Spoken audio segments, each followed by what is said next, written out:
CYPELEC Grounding IEC is a program for calculating the grounding resistance of electrical installations in accordance with the IEC 60364-554 standard. This standard covers grounding installations and protective conductors, including equipotential bonding conductors, in order to ensure the safety of the electrical installation.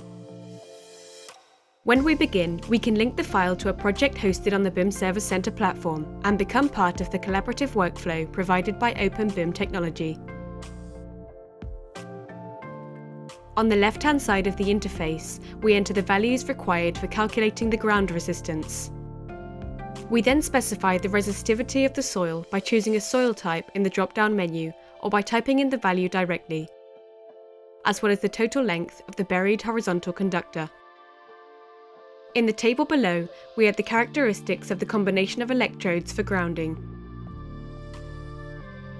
In each line, we can insert an isolated vertical rod, 2, 3, or 4 rods in line, in triangular formation or in square formation, a buried vertical plate, or a metallic pillar.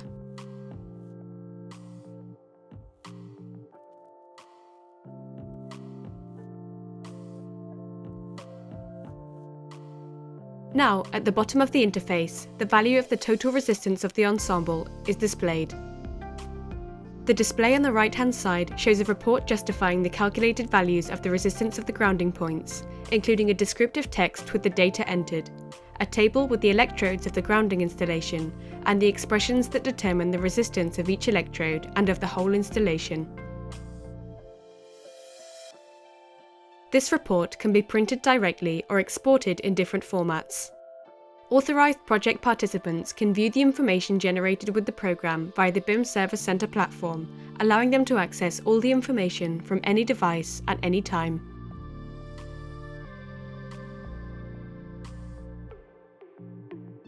Furthermore, low-voltage electrical system calculation programs such as CYPELEC Core can include the calculated numerical value of the grounding resistance and incorporate this data in the general conditions of the project.